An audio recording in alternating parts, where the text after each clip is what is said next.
Hi, you're listening to the NewSpace India podcast, a bi weekly talk show that exclusively brings insights from the Indian space activities ecosystem.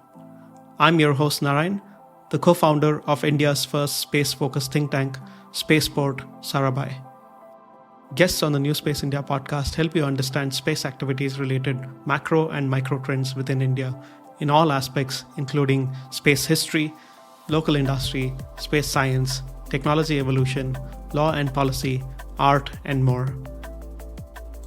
The NewSpace India podcast is supported by Dassault Systems, a global leader in providing businesses and people with collaborative virtual environments to enable sustainable innovations. Dassault Systems Solutions supports startups, small and medium-scale enterprises, and original equipment manufacturers in developing disruptive solutions for space launchers and satellites. I worked first with the nuclear program for 6 years and then the space program for 12 years. Exciting times. What did I learn from the nuclear program that I was able to transmit to the space program? Many things. Most important thing was, after India exploded its first bomb in 1973, 7 Western countries had imposed severe sanctions on India. The sanctions had not yet affected the space program, but I was sure that they would come. So, when I joined the space program, one of the first things I did was to present a list of 100 critical items important for the space program, mostly materials, but other systems as well, which would be the first to be sanctioned if sanctions ever came on the space program. I found that Professor Dhawan was completely in tune with what I presented, but he wanted me to keep the list secret. So the list was secret until today. I never revealed it to anybody.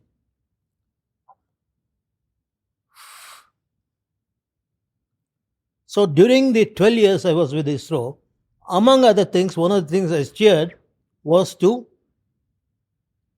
prepare and get self-reliance for these 100 items.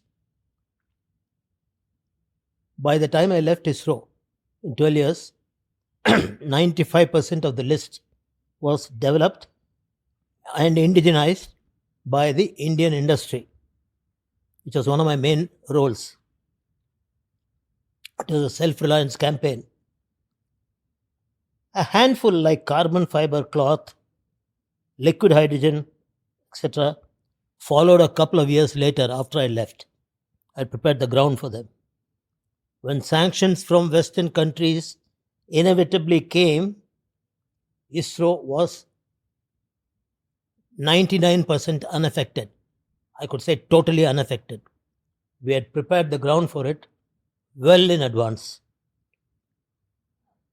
There was a bit of a comic epilogue. One of the items in the list of 100 was ammonium perchlorate, which was the main oxidizer for solid propellants. The oxidizer in solid propellants constitutes nearly 70% of the weight of the solid propellant. Mainly for boosters, solid boosters, not for small rockets, boosters. The main source of ammonium perchlorate for the US program, for NASA, was a Canadian plant, which unfortunately blew up.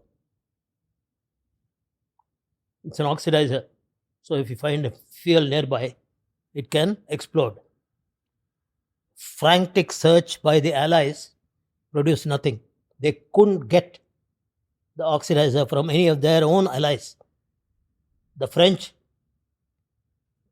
could produce very little. The Japanese, on the other hand, could produce more, but they raised the price as soon as their ally wanted material. This is very crazy. So finally, India was approached. I knew what was happening. I was the chairman of the Technology Transfer and Director for Industry Cooperation, and I handled this. I offered NASA the best quality ammonium perchlorate in bulk at absurdly low price. I had a strategy in mind. NASA was delighted, absolutely delighted. They couldn't get anything like this anywhere. I asked the puzzled NASA team for Commerce Department representative in the final negotiations. US Commerce Department representative. NASA was puzzled, but they said, okay, we'll get. The problem was that ammonium perchlorate was banned for India by those 7 countries. They couldn't export even a gram of ammonium perchlorate. And from India to India. And from India, they wanted ammonium perchlorate in bulk quantities. So this was the absurdity. But my offer stood with NASA, provided the banned list was dumped. That was the only condition I put. I can lower the price, I can give you more quantities, I can do anything. Remove that banned list. They asked me, why? Why are you insisting on this? I said, you're a democracy, we're a democracy. Somebody in parliament, an MP, will get up and then ask my prime minister, who is the minister for space, that, what the hell are you doing, Mr. Prime Minister? Why are you exporting the Americans ammonium perchlorate when they have banned it for you? What will he answer? You ask your Commerce Department to answer. The answer never came from NASA. This is one of the things I learned, that if you cannot overcome, you obviate. One of the things, coming to another episode, you know well that committee chairmen don't walk out of meetings. They have to chair the meeting, they cannot walk out. I had to set a precedent. I was chairing a task force to determine number of additional employees for the ISRO Satellite Center in view of IRS, etc., etc. Mr. M.G. Chandrasekhar,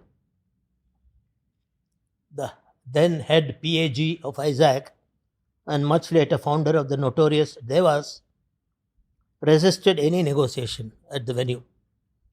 So seeing no way to proceed, I walked out. As a chairman, I walked out and resisted all efforts to make me come back. Much later, Professor U.R. Rao, then director ISAC, came up with a compromise to let me proceed.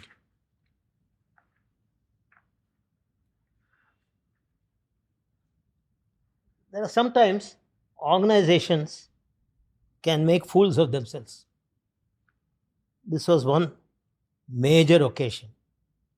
My first major self-imposed job in ISRO was negating a prestigious project.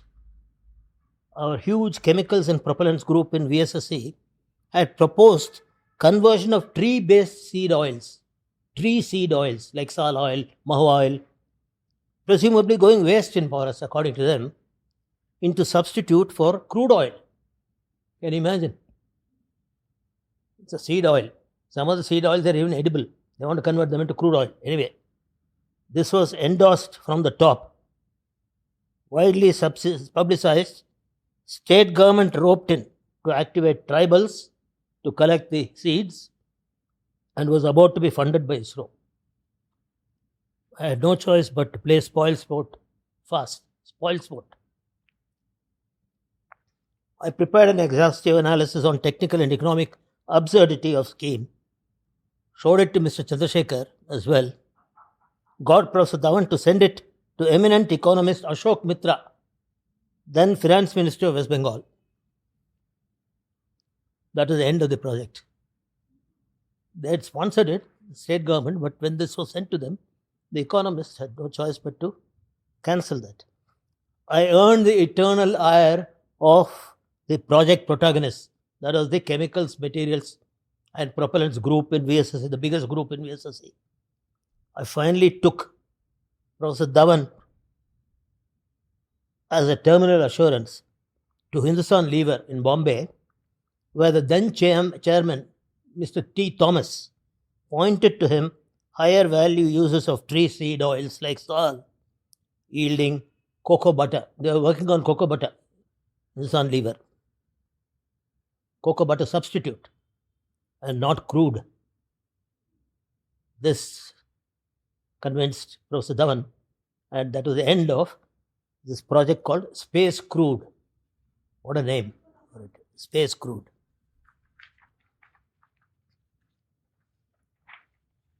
There were somewhat technical requirements.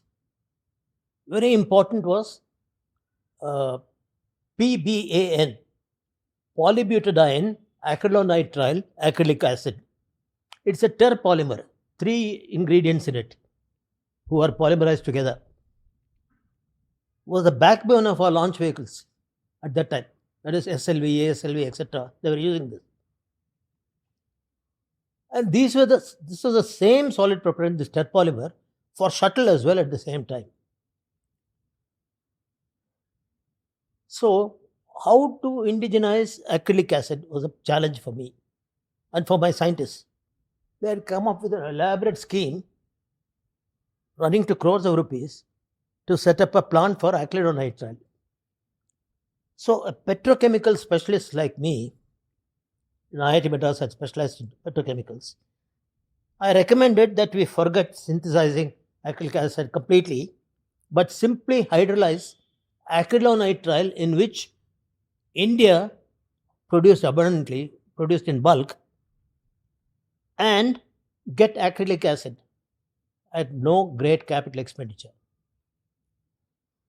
This was, for a polymer scientist and a chemist, this was really topsy-turvy, because on large scale, acrylonitrile is an intermediate for acrylonitrile and not the other way about. You don't take the final product and hydrolyze it and get the intermediate product. But that is what we needed. We needed acrylic acid in smaller quantities. But we were producing acrylonitrile in large quantities. So this is what made sense for us. So that was finally reluctantly absorbed and accepted by our polymer scientists. Certain organizational matters used to cause headaches. To unify solid propellants under one head,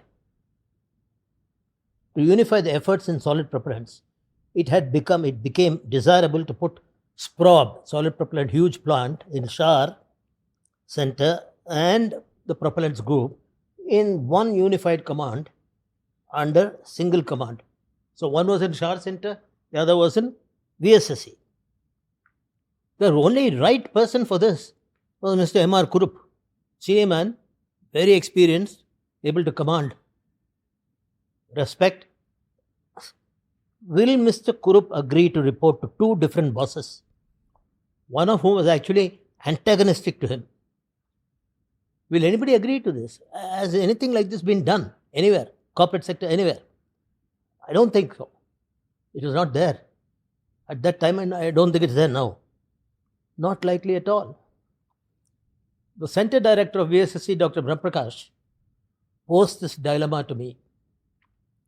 I rushed to VSSC and simply appealed to Mr. Kurup's organizational loyalty. We had a very good relationship. I appealed to his loyalty, which had not been done till then.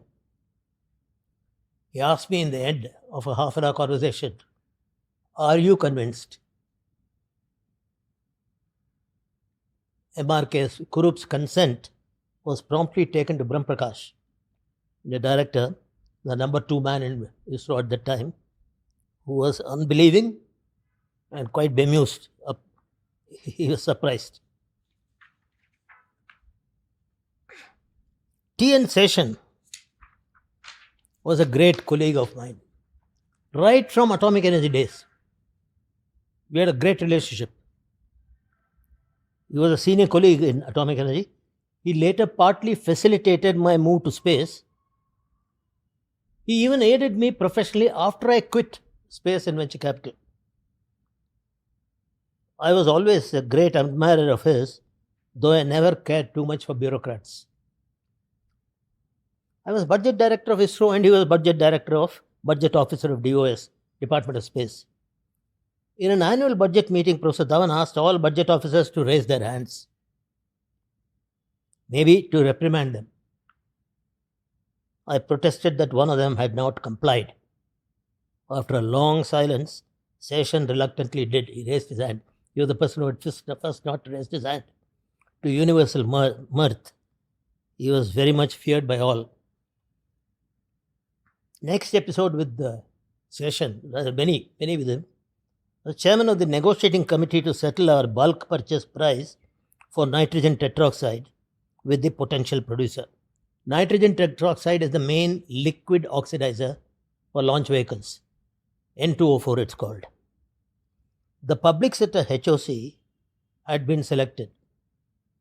Session had already got the approval of member finance for rupees 17 per kilo.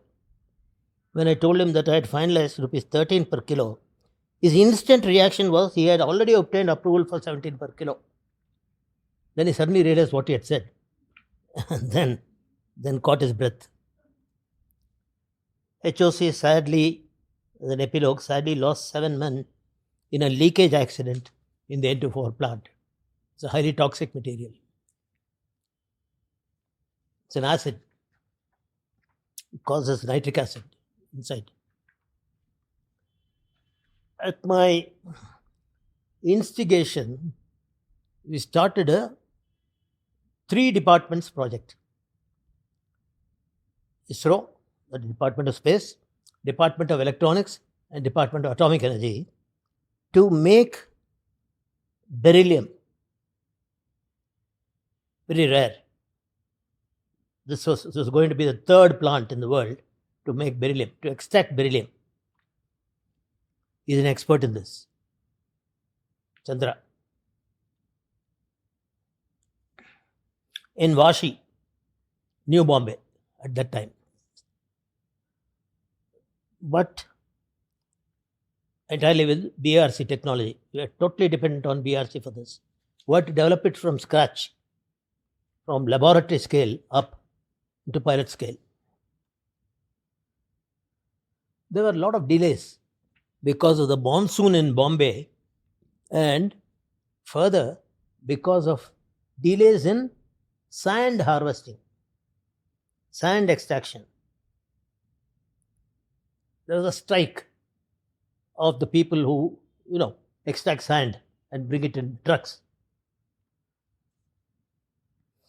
After detailed, grueling discussion, the representative of MF from Delhi offered to remove any adverse remarks on our UDMH project if we agree to vindicate, if we agree to blame DAE on beryllium. That is, if we blame our sister department on beryllium, we will not touch you when it comes to other things. We will remove any adverse remarks. So I remonstrated at this fish market, bargaining, and refused point blank, under any circumstances, any adverse comments on DAE.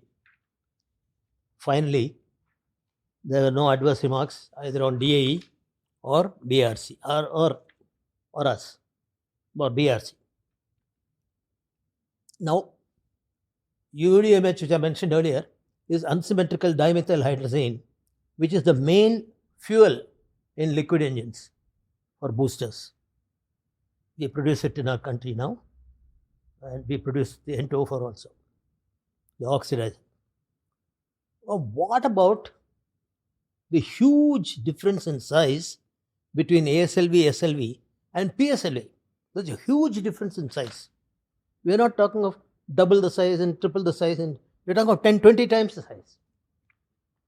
So that is PSLV, which is now our workhorse. The BSSC committee for this had already selected the same steel which was used for SLV and ASLV, the previous launch vehicles, as the booster casing. Only the head of materials in VSSC had protested, one Dr. B.K. Sarkar. I joked during a high-level presentation by Srinivasan, the project director PSLV, that unless you have a much higher tensile strength material, the vehicle won't even lift off. That was a joke. And appealed to Prof Dhawan that the choice must be changed. Dr. Valluri, who had a close relationship with Prof Dhawan, had argued with him against Maraging steel, the logical candidate according to all of us, because Maraging steel had a high fracture toughness. So Dhawan was reluctant. I forced him to set up a national expert committee so that you have an excuse that you've gone beyond, you've gone to the nation. The national expert committee really had national experts, top class people, Arunachalam, Srinivasan, others who were eminent metallurgists. The committee endorsed Maraging steel instantly and unanimously in one meeting. Midani was the only possible producer. Here is another comic interlude. During negotiations with Midani, I intercepted the project director of PSLV, passing a chit of paper to the Midani managing director. Got it. Believe me, this really happened. There was a prize written there. So our stand was being revealed by our people to the opposite side.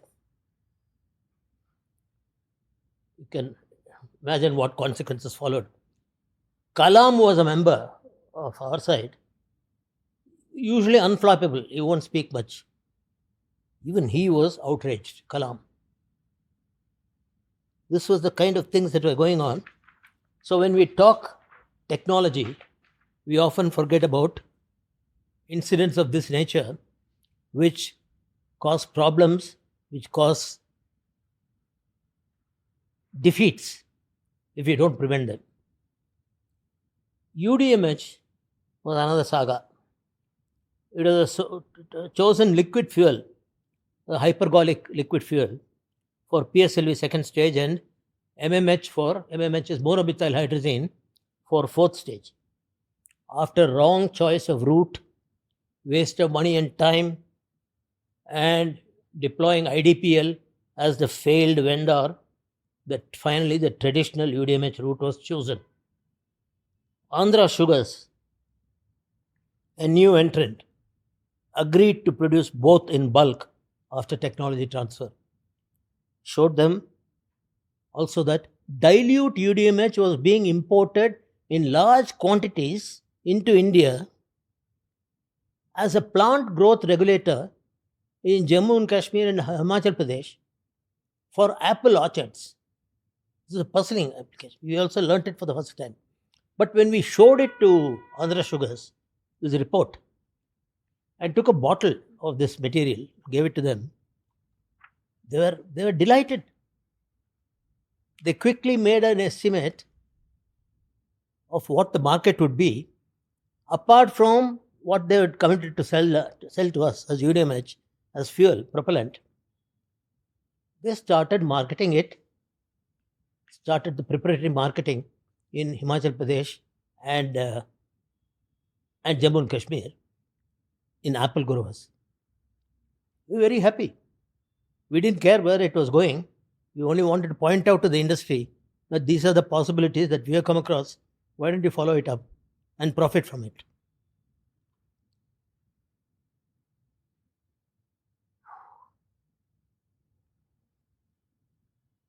In the meantime, just as a reserve action, Professor Dhawan asked his counterpart in the USSR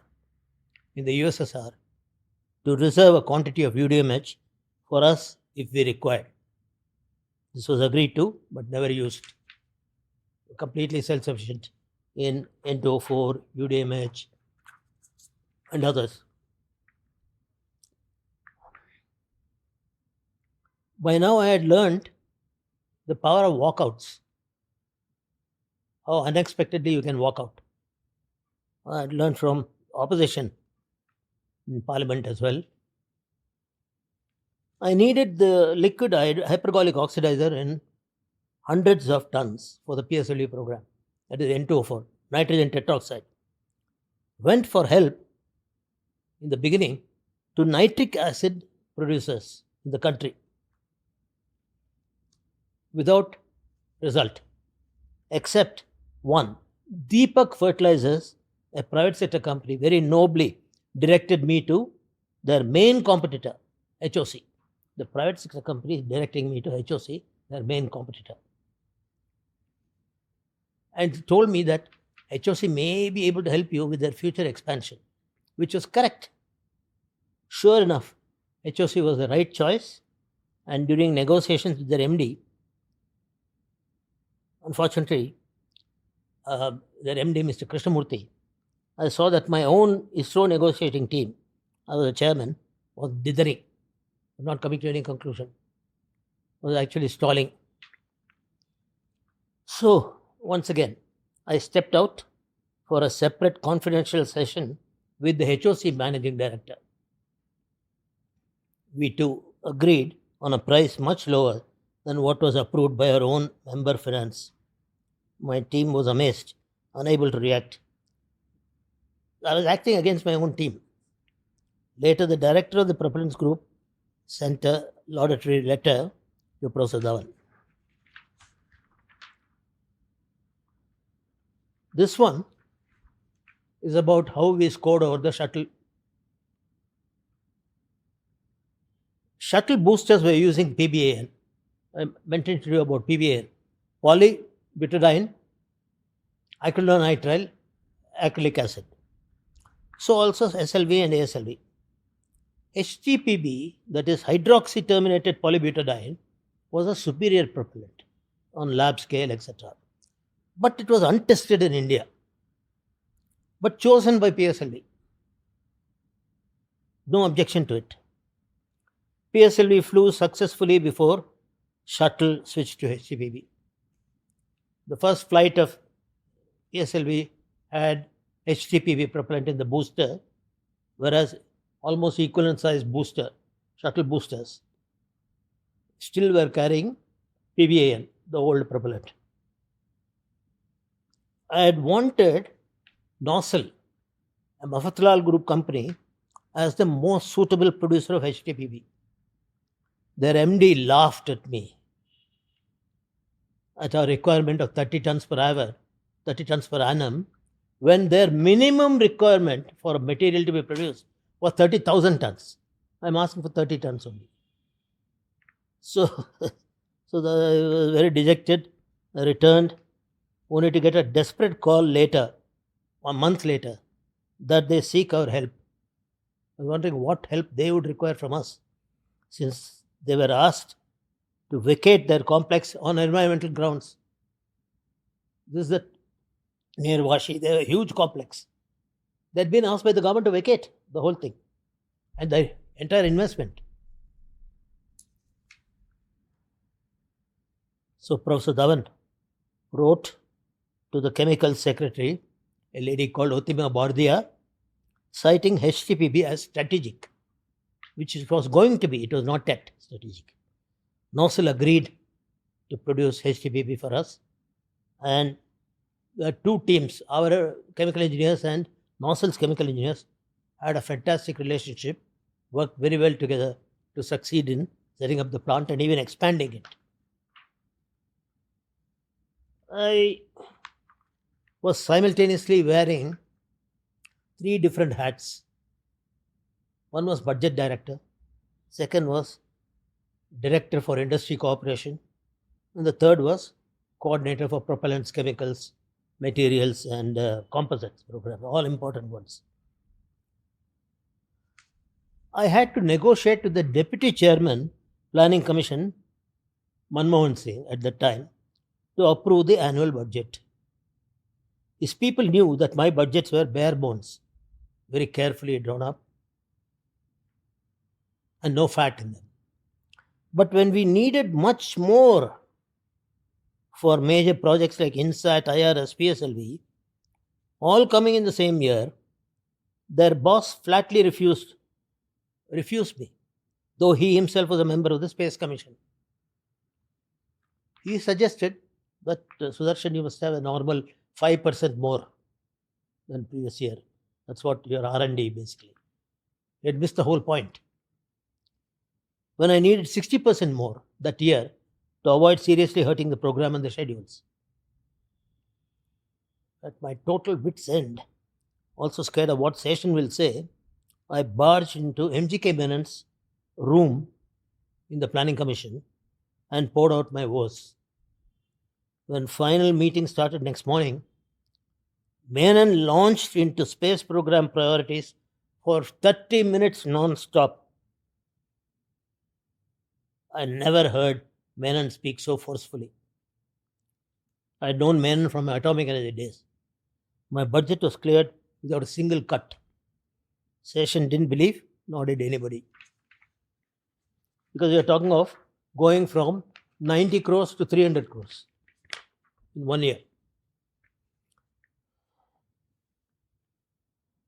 Facing bankruptcy, the new PM, P.V. Narasimha Rao, needed a mukhota, mask, preferably ex-World Bank, as an FM, as a finance minister, acceptable to the World Bank. Thus, Manmohan Singh, according to me, this is the main choice of Manmohan Singh.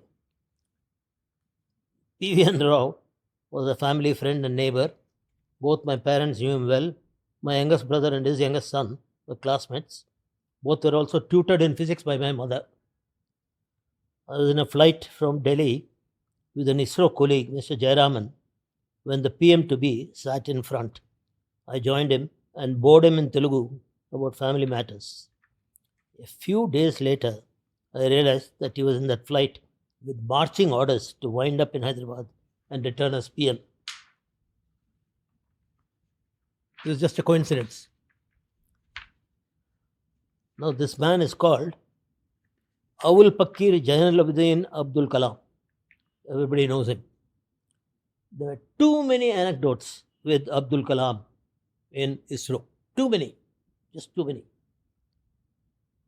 When he became president, much later, a few of us, including ex-ISRO friends, had an informal get-together. Chandrasekhar was not there. I told them, ISRO guys may not be able to enter the White House, but can now get into Rashtrapati Bhavan anytime. Thank you.